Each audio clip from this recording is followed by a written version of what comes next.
Alrighty. Tyler Barrow, good morning. Morning. How's How it are you? going? I'm well. I'm well. Happy to be here. It's been a long time. Too long. You're a successful news journalist now. Well, I mean, determines what we're calling successful these days, but yeah, I guess so. for anyone listening, what would you describe yourself as? So I would say I'm a journalist. I guess the on my contract they call me a video journalist. However, I like to say I'm a multimedia journalist because I'm not just producing videos. I have to write web articles. I'm tweeting, so I say multimedia journalist. And your employer these days is CTV News, Yeah, based out of Saskatoon. out of beautiful Saskatoon, So what does that involve? the Prairies. What does that involve? Are you covering local stories in Saskatoon? So I've been here for about 2 weeks. From my understanding, it's a lot of Christmas stuff, but I mean, we stretch far. We go down all the way to, not many people know, but Davidson, Okay. Saskatchewan, which is a little north of Regina. And then we go to both borders, essentially, Manitoba and Alberta. And then all the way north, just a little south of Prince Albert. But on a day-to-day basis, it's quite a bit. And that's kind of what I tell people, because a lot of people think they can maybe do what I do without knowing Yeah. everything that goes into it. But I shoot, write, and edit my own stories. Multimedia journalist. Did you take that in school? What was your path to getting to where you're at now? Uh, a bit of a long path to get here and one I'm grateful for, but I had done 2 years at SAIT, then I transferred to what I call the Harvard of the West, also known as the University of Calgary. Yeah. That's where I met you. That is, yeah. Good times. But then that was also after graduating from, like I say, the MIT of the North, which is SAIT, Southern Alberta Institute of Technology.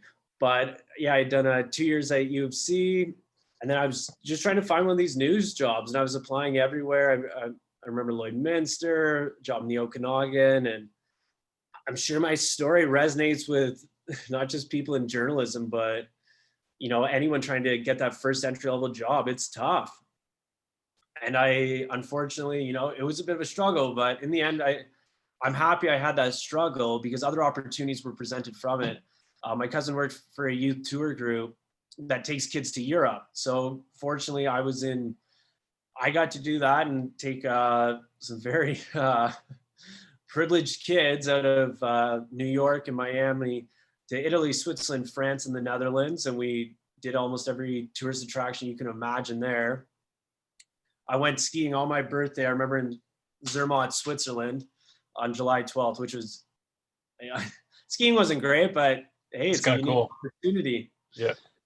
Then after that, did a bit of traveling by myself in Europe. And then I was actually on a beach in Croatia, and I got a phone call asking if I wanted to be the overnight production assistant on a television show in the Northwest Territories. And it's what I would tell anyone. I mean, what other opportunities were on the table for me? Mm-hmm. Like, Yeah. that was it. So I did that for I was told it was going to be about like a week start, kind of introduction, and then I'd be there for 50 days. The show's called Alone. They put 10 people out in the wild. They got to last as long as they can. Winner gets $500,000. The show's done well. Now it's $1 million. So Yep. I was told about 50 days these contestants would last. There I am on day 60, and That's awesome. there's still 4 people left. For anyone who's worked night shift, my heart goes out to you. It's my 60th day in a row. I'm holding it together. I don't think I'd seen the sun in 3 weeks. And I messaged one of my friends from school. She worked for Global Lethbridge at the time, and congratulated her on getting engaged. She responded back, asked what I was up to, and said, hey, there's this job at CTV Lethbridge. You should apply. I had done my practicum there. I was kind of at a moment in my life. I was like, I don't really want to get a new job and work. I would way rather go traveling at this point after being in the frozen tundra up in Yeah. Northwest Territories. But like I said too, that was a great option for me, and I felt, hey, you got to take that shot. And I remember my mom actually said, hey, I can't tell you how many sacrifices I've made, to help my career progress. And I was like, okay, well, Yeah. I applied, I got the job, and I remember the show ended up going 77 days, and then I started a week after. So I left Yellowknife, went back home to Banff, where I'm originally from, and then started in Lethbridge a week later. And you did that job for a couple of years then? I was there for 2 years. And that was you kind of breaking into media and the news and whatnot, more or less. Exactly. That was me cutting my teeth. And Lethbridge is a very, I would like to think, unique, but I imagine all journalists will tell you their paths are unique. Yeah. But I'm more so, I found it, if anything, I just kind of thought of the area almost like a Catan board, because you're driving around, you're seeing, the water when you go to like beautiful, and I tell people it's a hidden gem. You go to Waterton Lakes National Park on a Monday, Tuesday, compared to going to Banff. There's not as many international tourists there. It's stunning. And then also you got all that farmland, which, in Catan's wheat. That's why I always thought of it as that Catan board. But so I cut my teeth there, and I did some real interesting stories down there and met some real interesting people. Have you always wanted to be in media and become a journalist and be on CTV News and all that? You know what? I think I always did. I always had some fascination with people on TV, especially like news reporters. I thought it was so cool because, we watch these television shows, they're actors, but like if you're a journalist and you're at a fire, like that's for real. There's nothing fake about that. Yeah. So I went to, originally though I was in school for business, and then, I was young. I kind of wanted to try something a little different. So I shot my shot. And so that was your, I guess, getting on with CTV is probably your first big job out of school, but was that the goal to work for somewhere like CTV, or did you have a goal on where you wanted to work? Growing up, I really liked Jay Onrait and Dan O'Toole, and I always thought, man, that'd be so cool if I could I was like, well, if they can do it, why not try for what they can do? So it was to get with one of those companies like the CBC, Global, or CTV. Saying that, the goals changed over the years, but yeah, definitely that's where I want to get to. So you're doing kind of general news now. Do you think you might dip into sports and move that way eventually? Sports has become tougher and tougher to kind of get into, and that's with kind of, these companies have kind of cut it down a bit. And from my understanding, that's because people are going, they might, instead of say watching Global Calgary, just as an instance, or CTV Calgary for it, there's a full communications department that covers it, right? So companies have slowly cut back on their local sports, which is a bit of a shame because there's some great stuff there. So I don't know if that is the path I'd like. I mean, I kind of like the hard news stuff, and when you're at a fire, or one of the premiers is in town, that's exciting to be at, especially if there's if it's a little divisive. I mean, it's not bad. What we're seeing play out, some of those rallies, like the anti-mask rallies and stuff, yeah. I'm not saying I'm pro-mask, but you're hearing the other side of it. Absolutely. So you're on the ground covering stories. You're a journalist, more or less. I think a lot of people, when they think of the news, they think of Ron Burgundy and Anchorman, but you're in the field on your feet. Couldn't be less like that movie. That movie, no way is at all like what we do. That's the way I picture it. That's the way everyone pictures it, because I think slowly as local news fades, people they just watch that movie more and more and think that's what we do. But it's not what you do. You're literally on the ground. Not drinking that much scotch, no. Or yeah. I mean, like as the years have gone on, from my understanding, the news in itself, these broadcast industries have had to cut back employees. So you're asked to do more and more. The biggest surprise a lot of people get, say when I go to a story, is I don't have a cameraman. And that's the title, is video journalist. So I have my own camera, I shoot, write, and edit it. And I even, it's hard to explain without all the equipment, but You set it up. And I shoot my own stand-up by myself. Really? And that's, a lot of people don't know that, but that's it. So you don't have a crew that comes with you, or at least one person to help you? I do not. It's all me. Really? And that's it. So I think over my time in Lethbridge, I maybe had, everything was done by me except for maybe, like I had someone help me maybe 3 times shoot something. That's about Really? it. Is that because it's not I guess at this point you're not, the biggest station out there or the biggest market yet? If you went up in station size or market size, do you end up with a crew, or is that just the nature of how things have gone in news, smaller crews? That's kind of the nature. So like nationwide, from my understanding, CTV is mostly video journalists now. Really? And global has kind of gone that way too. The CBC, which has a bit more money through its government funding, they have those camera people, but for CTV National or TSN, they also have their own camera people. Oh, but this is the way it's gone. And I guess it's kind of gone that way from my understanding, because, well, if we can have one person do the job, why would we pay 2? Yeah. So as it is now, you're doing kind of a variety of stories. How do you guys pick the news stories you cover? Is it people email in suggestions, or do you get to pick what you want to cover? I'll give you a good example. So in the summer, I think I had a couple different stories that we should look into. One I thought would maybe be like organ donation within, and how that's going to help with CT or what was it? With COVID, right? Mm-hmm. But at that time, it was so hot. It was so hot, and people are talking about the heat. And there's always this fascination I find. I don't have it, but with the weather, like people just can't get over the weather.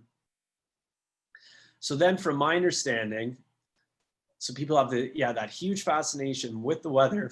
So we did a heat story, and it was like, who's benefiting from the heat? And it's paddleboard companies, and also too. Then I talked like a EMS responder about just kind of packing properly for the day. So I guess if that kind of answers your question, you have your stories, but at the end of the day, I got a boss, and that'll always trump it, kind of whatever they feel fits best with what our viewers want to see. And do they plan them out week to week, or is it month to month? Kind of CTV, the bosses, and you? I would say it's more day to day. Really?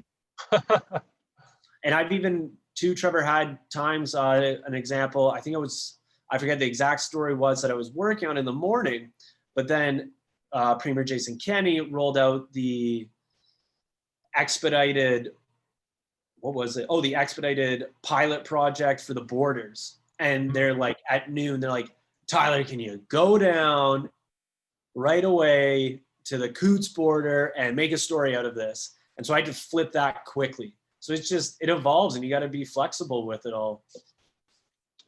What makes a good story for you? That's a good question. I say that because when I was doing job prep, that was one of the things I tried to answer. A good story, I find, for instance, is take a fire, for instance. I don't ever want to see someone's house burn, and I want to like clearly state that. But why a fire, I feel, is such an attractive story, is because for television, at least, you see a lot. Like you see the flames, you see that all happening. And then on top of it, you have someone coming down and talking about the damage. So you have a good voice, and it's a bit of a catastrophe. And then people are invested in that because there's a lot of homeowners out there. So it empathizes with them. So I guess it's, visuals, visually doesn't work. My second thing too is, do you have a voice to go with it? Like, is someone able to speak to this? And then 3, do people really care about that? I guess those would be the three boxes they got to tick. Interesting. Do you, I mean, yeah, no one wants to see someone's house get burned down or someone get killed or anything like that, but it seems like negative stuff really gets eyeballs and reads and all that. Do you I'm sure you guys have all the stats. Do you find that your stories on murders and house fires are more popular than the other ones? Yes, I mean, I guess it is too. We have that negative narrative. That Yeah, is, as long as I've been doing this for 2 years, it, it's probably 7 out of 10 days. That's mostly, at least how I feel about it, what you're covering. It's something yeah, tough. And I guess that's it too. People, they want to know maybe about the negative, almost what's going on versus, the happy fluff stories. right. Saying that, the one I saw that got a lot of attraction the other day from my old station at CTV Lethbridge was about two homeless people who had it was from this girl started this art program. These two homeless people. It was recreational activities for the homeless. So homeless people, they got involved. They were doing it, and it did so well. They were selling coloring books, and it got those homeless people off the streets and into their own homes. And I saw it like that got a lot of traction on Facebook. So those feel good stories people will always like. But I just think you just can't have 60 minutes of feel good stories, I guess. right. So in general, do you notice a trend towards negative stuff in the news that you guys cover? I guess I'd say say if there's 10 positive stories and we had 10 reporters on, those aren't quite our numbers, but say a murder happened or a fire, you got to go to that. Really? You'll always have to kind of, and that's just how it is. People want to know about that. What's the funniest story you've encountered so far?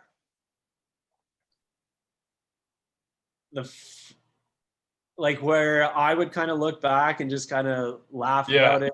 Or maybe it's what's the most embarrassing? It could be either one.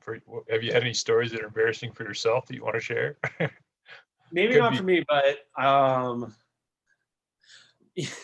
I do look back at one, and a COVID story, and it was about this person. She was really nice, and she had complained how she was unable to work because she'd had 3 COVID tests, and she was asymptomatic. She'd suffered from asthma.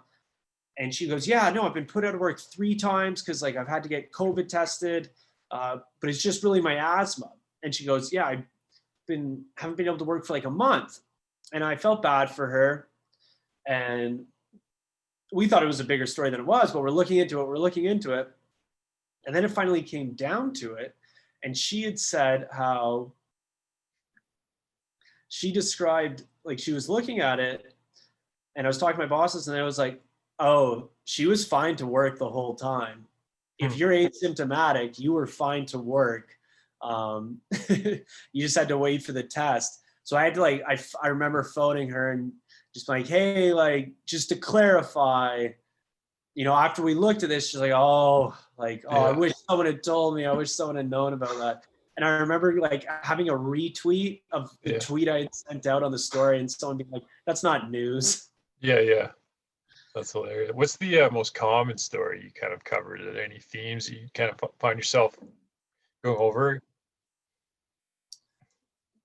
When I was in Lethbridge, and because the common stories, I guess, change from place to place to place. When I was in Lethbridge, like there's that huge drug problem. And it seemed like every single week, and I mean, this is a big talking point for people out there, and they know about this, is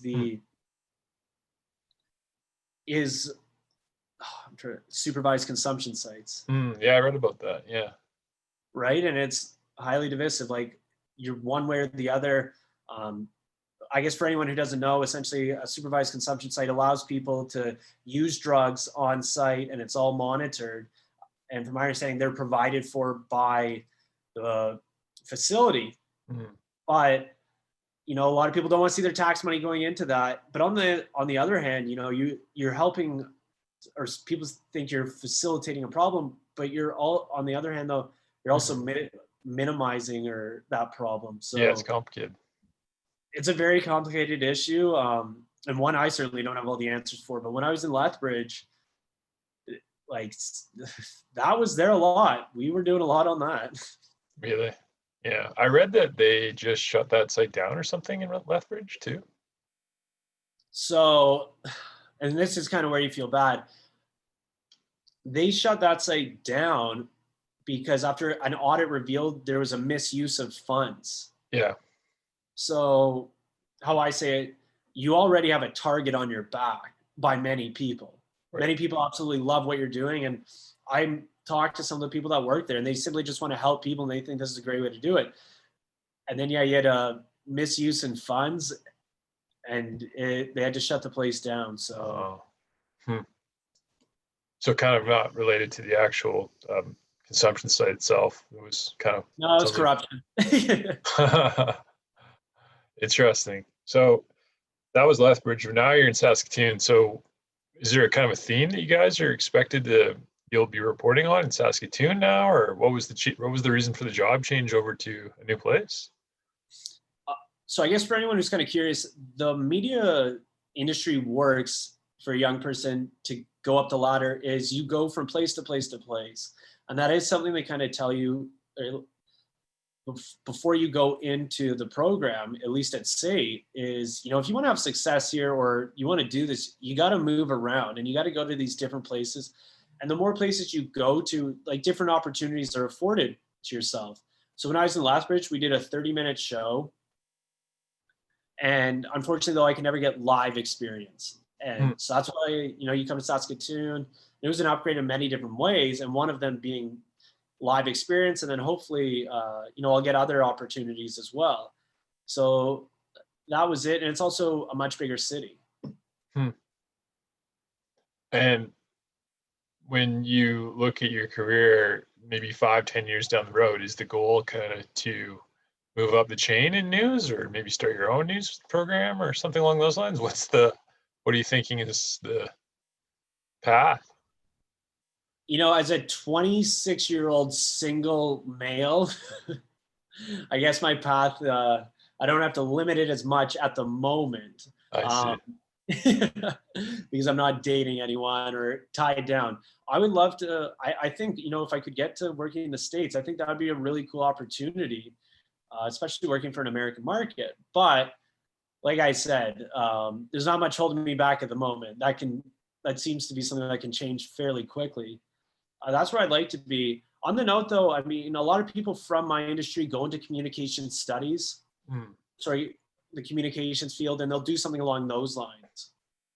So that would be an option, but as of now, that's not something I'm really looking into. How is platforms like Facebook and YouTube, TikTok, and all that change news? Because nowadays anyone can just record a video and post it. Has that really affected you guys or how you distribute news? That's true. That is very much true, Trevor. But two things to remember: just because they're doing it doesn't mean it's necessarily true. When it's with CTV, it has that CTV credential to it. And also, I don't believe they're doing it as well as us. However, citizen journalism has taken off. And I mean, in my mind, let's use the fire, for example. Yeah. If you got a fire visual, say, of a house from your balcony, I kind of, in my mind, it seems a little more surreal, if you know what I mean, like a little more lively. So that's how I think that's been impacted by it. So I guess it's got the pros and cons of, you know, a lot of people think they can do what I can do, and hey man, get in the Thunderdome with me. Let's see who gets out of it. I got the credentials and the experience and the education. So if you think you can do what I can do, bring it. But Facebook's also helped, you know, to kind of tell these stories more rapidly, especially Twitter. Like that is a fast moving social media platform. So it's helped in that respect. But you guys can use those platforms too. So in a way, it kind of, I don't know if it's play. Do you think the Levy playing field is leveled, or is it? I mean, because it seems like the tide has risen for everybody, right? Like you guys can use those platforms the same as anyone else on the street. You know what I mean? No, exactly. yeah, it's absolutely risen for everyone. And no, it's definitely helped us, but it's also added that much more work when you think of being that one man band with the camera Yeah. and shooting, writing, editing, bringing everything. And then on top of that, say if you're at a city hall meeting, you're trying to tweet out everything that they got going on as well. Yeah. That becomes more, but it's just kind of how what society demands these days of quicker, faster, Mm. and get it and more of it. So How it's important do you think oh, go ahead. um how important do you think it is to build your own brand as a personality, a media personality? It seems like that's what attracts me to certain outlets, and like, Tucker Carlson, not saying I'm a huge fan of him, but you know what I mean? Like certain individual people are what attract people. How important do you think that is? I mean, on the large scale of taking Tucker Carlson or Jake Tapper, say from CNN, Yeah. like Yeah. right, like those guys have a brand that people like to tune into and watch. And if there's one thing I've learned, we get viewer input. Like people will message us about what they like and what they don't like. It can be very arbitrary. So are you trying to, like, that's the idea, is to kind of build your personal brand on the platform then? I mean, right now I'm just trying to, that new guy in a new market. I'm just trying to make it all happen and meet deadline. And Yeah, yeah. I would say it's my ID number of 60XX that's trying to get stuff in, not necessarily Tyler Barrow. It's just like, Hmm. let's just make it work. But your storytelling capabilities is absolutely kind of what will draw people to you Yeah. and what they like listening to. I mean, you see it with reporters, those guys who have that ability to like what you said, like help viewers empathize with the story. That's what keeps them coming back. But it can be the smallest little thing that people like. I Mhm. mean, it could be the look you have. It could be what we call your read, and it's just essentially, how well can you like tell a story and read it to us, and then. But as a video journalist, you got to be able to shoot, write, and edit these stories. So you got to really be able to think ahead and pull it all together smoothly. And I kind of call it, I hope I'm using the right term here, but the synergy of it all. Yeah. And that's it. Like I knew when I went to Waterton, and not like say to do a tourism story, that worked to my benefit because I'm from Banff, Alberta. So I kind of know the tourism industry and maybe what shots and stuff I should get. And then also on top of it, I know what people want to see, and that's the area, that beautiful, Mhm. the mountains and stuff. So that's Mhm. kind of how I try to do it. But as for building my brand right now, I'm just trying to get it all in on time.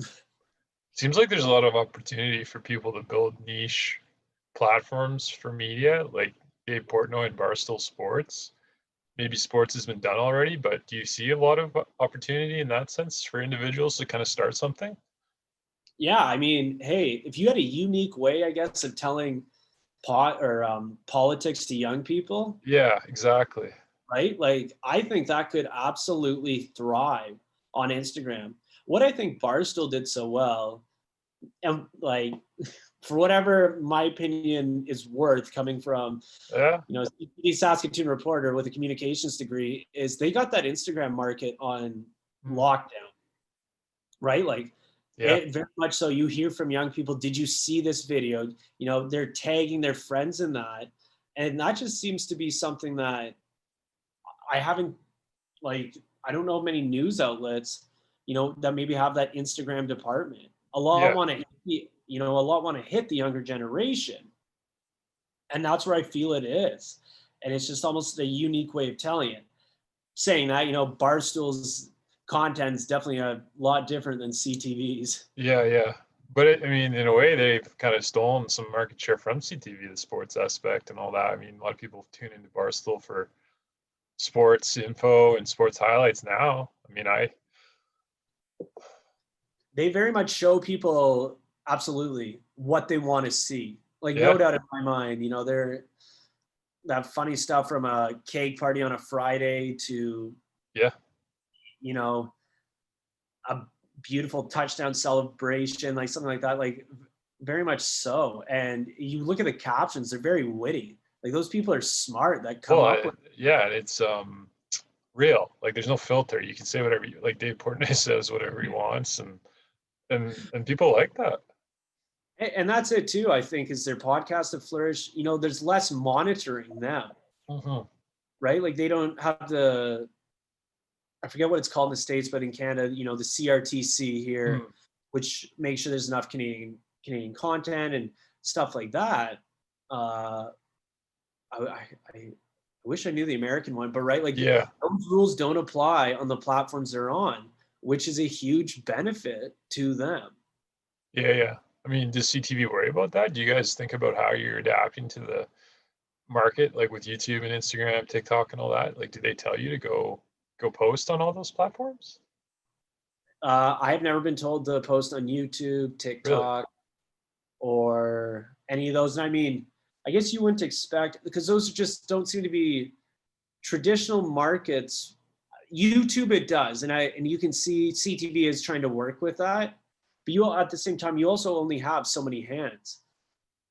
Mm. However, I know you look at ABC News in the States; they're absolutely doing it all the time. Yeah, And then you also look at Global for Course Entertainment; they do it too. yeah, So no, and CTV is trying to get a share of that market as well. It's become a competing market to get the digital, yeah. or yeah, the digital market. Like people are trying to get their hands on that. Well, I've noticed the Washington Post has a pretty active TikTok account, and I think it's paying off for them because they have, I think it's like 1 million followers, and if you want to target the younger crowd, that's just, it seems like a no-brainer. No, and that's it. I think I heard a quote from a football coach, and I think it applies to this where he said, if your offense isn't quarterback friendly, then you got a problem. And meaning you got to adapt to the person that you have. And on that, and not try and feel that what you're doing is right and that people should come to your side. Yeah, It's more so if this is how it is, if this is who we're dealing with, yeah, let's adapt. exactly. And that's, so I heard that it was from Lincoln Riley for the Oklahoma Sooners. So that's what he said. It's Yeah, on the same note. I mean, yeah, you can't expect this young generation as much. They're not as interested in, say, tuning into the news at 6. no, And granted, you've seen a lot of places, especially is they'll put they cut their news and people can watch it at 7 p.m. or whatever on the web, right? So that's one change that places have made. But you are right. If all the eyes are on TikTok, then that's somewhat sometimes where you got to shuffle too. yeah, yeah. I mean, I was just looking here, Washington Post, almost 1 million followers. They've got like 30 million likes. I mean, it's free. It just seems like a no-brainer to me if you're trying to stay relevant. And that's it. So, I mean, hey, maybe that's where we'll end up heading. That can be your department. You gotta modernize CTV news. I forget, my boss and I, we had a good laugh at this. And I think it was one of those TikTok challenges.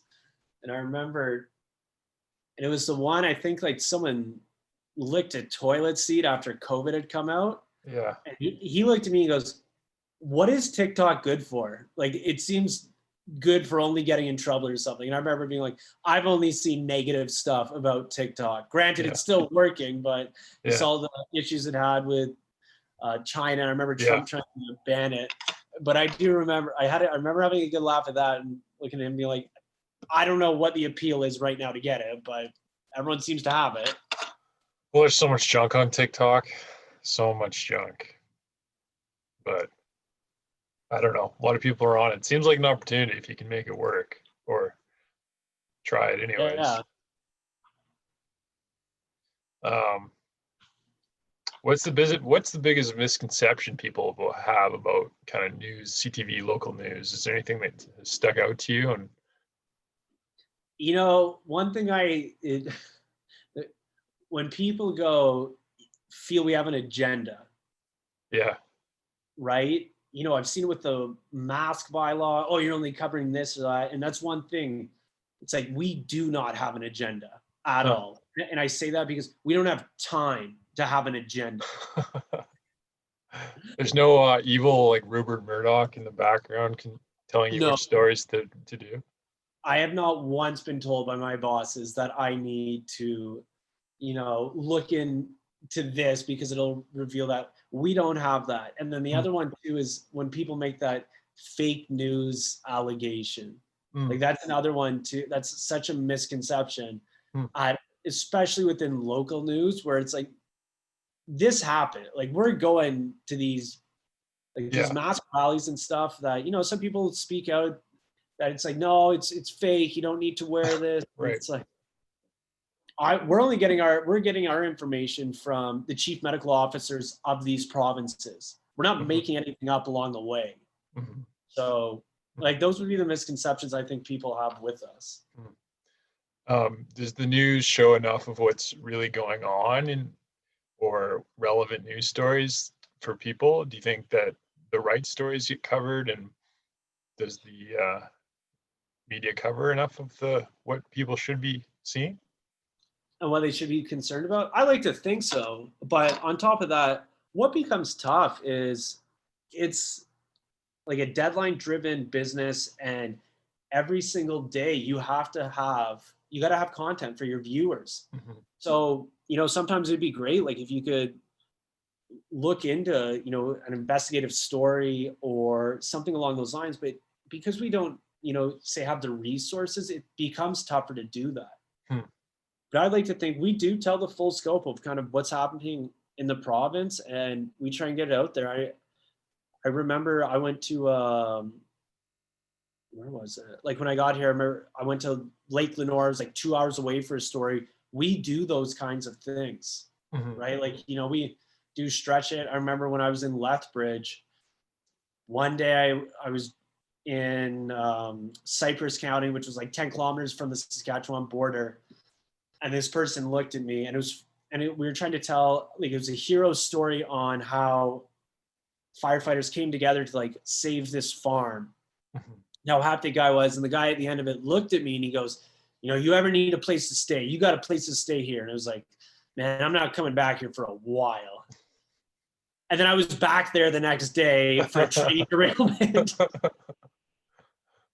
So like that's the one thing I would say too. And I guess another misconception while we're on is people seem to really think it's so easy and whatnot to put together. But if you were to kind of, if I was to do this in a stadium, if you fill it, like I think a lot of people would quickly realize it's not as quick and easy as one might think.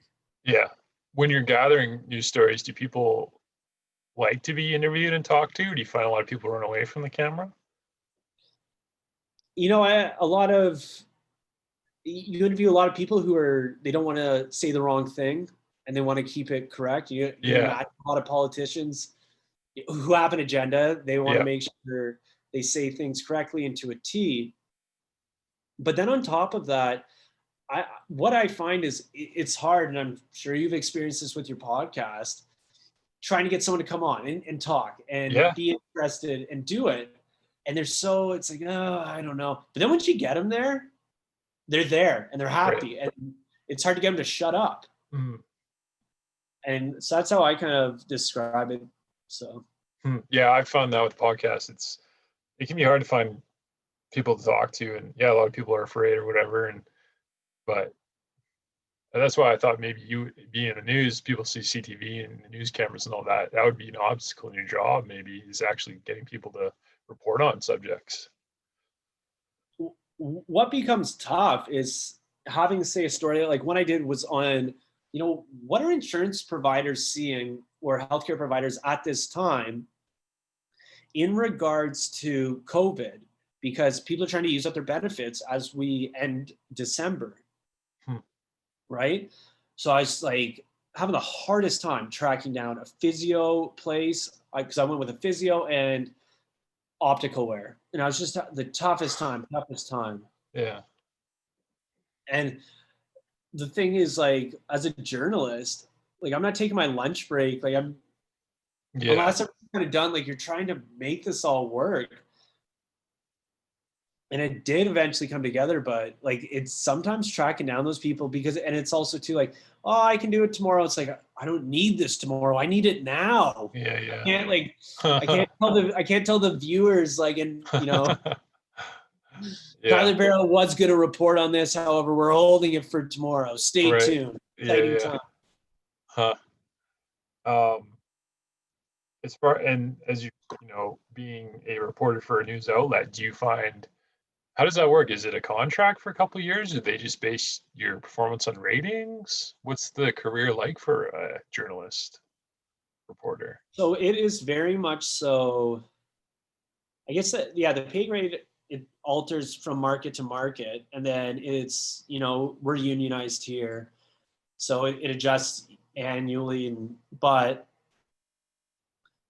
you know, I think every 3 years there's like a bargaining agreement that comes up, and that'll, you know, if you're dominating the market on the web and you're dominating the market on the television, that switches, and Hmm. you know, you can fight for more of it because everything's driven by advertisement dollars. So you're signed on, like the way it works for people in media is you sign on with a contract with news outlet like CTV. Oh, I see. And Huh. then, like, I guess some people would be curious. You know, I know some people who are high up and they did, you know, 6 months here and then a year, like, you know, say 6 months in Lethbridge, then a year in Winnipeg. Then they went to Calgary for 2 years and then Vancouver for a year. So Mhm. there's a lot of moving around kind of that Mhm. goes with that. Um, yeah, for sure. I was just curious how uh, if, like ratings it would affect your because what happens if they hire a lousy reporter and lousy journalist and they're brutal? Like I guess they can just fire you, or how does that work? Yeah, you do have a, you know, it's 6 month probation period, which kind Uh, of, you know, keeps you going, pushes you to go forward. Um, so that happens. I mean, saying that, you know, I've seen someone laid off before or, yeah. you know, not make it past their probation date. Like those things kind of happen. Hmm. Because you, if there is anything I've learned, you know, what you get better in this by seeking feedback Hmm. and wanting to get better and not, and you know, maybe not becoming content. That's something that I've gathered from it. And you gotta, you know, you gotta be keen about it. Like, Yeah, and you gotta be keen and you gotta have an interest in it. yeah. Interesting. Well, that's cool. That's a great summary on breaking into the news media and career of Tyler thus far. What advice would you give to someone who's trying to break into media and maybe wants to be a journalist one day working for the big outlets? Anything that sticks out? If I were to look at a kid who's in an intake program at a journalism school and, you know, they said, this is what I want to do, I would tell them it's hard, you know, you gotta really want to do this. And but I'll say this, you know, a lot of fun comes with it and a lot of enjoyment. What would I would tell them first off, you know, once you break into the industry, get a mentor, get someone who can kind of help guide you through it and help you maybe avoid some of the hoops that I went through, or just so you kind of know and where to take your opportunities. Um, and kind of, you know, enjoy the little moments, enjoy kind of, you know, be able to laugh at some of the stuff that happens. I mean, like I look back at my time in Lethbridge and there's some like just where you just kind of shake your head or whatnot. And I know a lot of people, they get frustrated during those times, but it's life. You gotta, if you can't enjoy those little moments where, you know, coffee spilt at you, you're in a rush, and then you show up and you're interviewing the premier. I mean, it's Yeah. gonna be a rough career. What would you tell someone not to do a certain thing trying to break into media? Is there something you would say to avoid? Maybe one big thing you did wrong. Big thing I did wrong. Just advice, maybe something to avoid. You know, I mean, it's never a bad idea for your first bit to just try and stand back, learn, and, you know, meet deadline, make it all happen. Maybe don't try to, do the 360 alley-oop dunk right off the bat, get that easy layup in. Right on. Well, that's cool. Thanks, man. Appreciate you taking the time to talk today. No worries, Trev. This was great. Thanks for having me on, and all the best to you, Jimmy, and the rest of the Rose family. All right, we'll wrap it up there.